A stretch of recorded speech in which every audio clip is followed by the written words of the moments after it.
दुनिया में जितने भी सक्सेसफुल लोग हैं, उन सब में एक बात कॉमन पाई गई है कि ये सब लोग सेल्फ अवेयर होते हैं। इनको पता होता है कि इनका पोटेंशियल क्या है।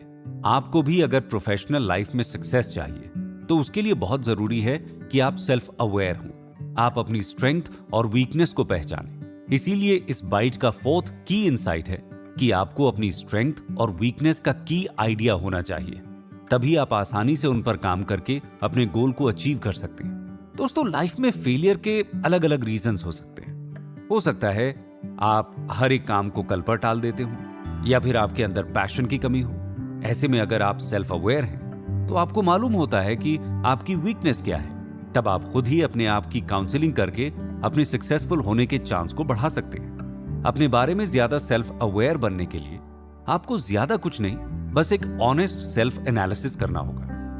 इसके लिए आपको किसी साइकोलॉजिस्ट के पास जाने की जरूरत नहीं है, बल्कि आप खुद ही अपने आप से छोटे छोटे सवाल करके और अपने पास्ट इवेंट्स को एनालाइज करके ज्यादा सेल्फ अवेयर बन सकते हैं। अपने आप को और भी बेहतर जानने के लिए आप किसी ऐसे इंसान से भी अपना एनालिसिस करा सकते हैं जो आपको बहुत अच्छे से जानता हो। हम जो भी फील करते हैं, चाहे वो पॉजिटिव हो या नेगेटिव, वो सब हमारे सबकॉन्शियस माइंड में स्टोर होता जाता है। लेकिन हमारा माइंड सिर्फ इंफॉर्मेशन स्टोर करने पर ही नहीं रुकता, उसका असर हमारे एक्शन पर भी होता है। ये हमें पॉजिटिवली अफेक्ट करके कॉन्फिडेंस और एनर्जी से भर देता है। लेकिन वहीं कई बार इस इंफॉर्मेशन का हमारे ऊपर नेगेटिव इफेक्ट भी होता है, जिससे हम एकदम डिमोटिवेटेड और डिस्करेज्ड भी हो जाते हैं। इसलिए इस बाइट का फिफ्थ की इनसाइट ये है कि अगर आप अपने गोल्स को अचीव करके सक्सेसफुल बनना चाहते हैं तो बहुत जरूरी है कि आप अपने सबकॉन्शियस माइंड में पॉजिटिव बातें ही फीड करें। लॉन्ग टर्म में एक पॉजिटिव एटीट्यूड डेवलप करने के लिए आपको नेगेटिव एनर्जी वाले लोगों से दूर रहना है और पॉजिटिव इंपल्सेस पर ज्यादा ध्यान देना है। अगर आप सच में चाहते हैं कि आपका सबकॉन्शियस आपके गोल और पैशन को अचीव करने में आपकी मदद करे, तो इसके लिए जरूरी है कि पॉजिटिव फीलिंग्स आपकी लाइफ में लीडिंग रोल प्ले करें। ऐसा करने के लिए आपको अपने सबकॉन्शियस को ज्यादा से ज्यादा पॉजिटिव फीलिंग्स, थॉट्स और इमोशन से फीड करना है।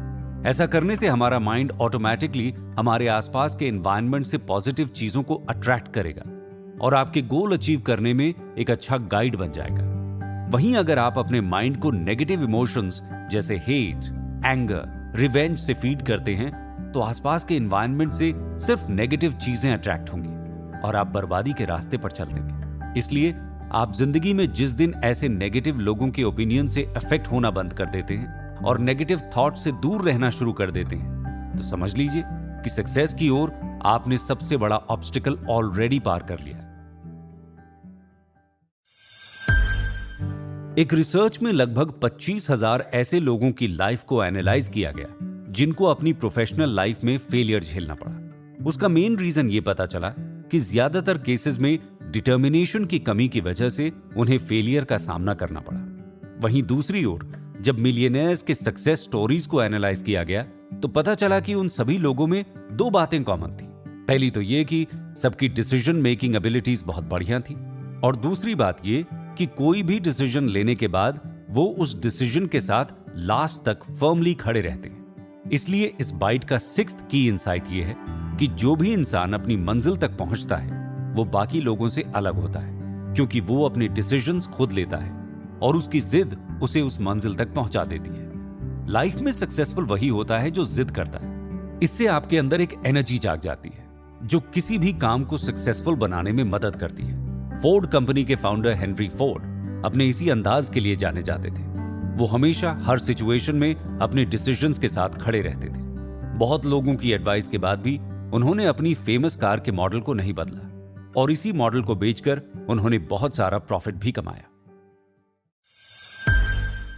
किसी भी प्रोजेक्ट को पूरा करना या किसी भी गोल को अचीव करना एक बहुत लंबी प्रोसेस होती है। जाहिर सी बात है, इसको पूरा करने के रास्ते में आपको कई सारी डिफिकल्टीज और ऑब्स्टिकल्स का सामना भी करना पड़ता है। इस बाइट का सेवेंथ की इनसाइट यह है कि सक्सेसफुल बनने के लिए कंसिस्टेंसी और पेशेंस बहुत ही जरूरी है, और इन दोनों चीजों को आपको अपनी लाइफस्टाइल का हिस्सा बनाना है।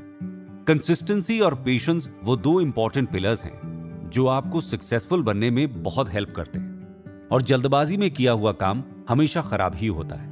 कोई भी काम पूरी प्लानिंग के साथ और केयरफुली करना चाहिए, जिससे कोई गलती ना हो। कंसिस्टेंसी और पेशेंस, इन दोनों को अपनी लाइफस्टाइल का हिस्सा बनाने के लिए आप ये 4 सिंपल रूल्स फॉलो कर सकते हैं। पहला रूल ये है कि आपके दिमाग में एक कॉन्क्रीट गोल होना चाहिए जो आपको अचीव करना है, और उसको अचीव करने के लिए आपके अंदर एक पैशन और डिजायर की आग जलनी चाहिए। दूसरा रूल ये है कि आपके पास अपने गोल को पूरा करने के लिए एक प्रॉपर प्लान होना चाहिए। तीसरा रूल ये कहता है कि आपको अपने आसपास के नेगेटिव ओपिनियंस और लोगों से इन्फ्लुएंस नहीं होना है। चौथा रूल है, सक्सेस तक की जर्नी बहुत लंबी और डिफिकल्टीज से भरी होती है, इसलिए बीच बीच में आपको मॉरल सपोर्ट और मोटिवेशन की जरूरत पड़ेगी। इसलिए जरूरी है कि आप अपने आसपास ऐसे लोगों को रखें जिन पर आप ट्रस्ट कर सकें और जो समय समय पर आपको गाइड भी कर सकें।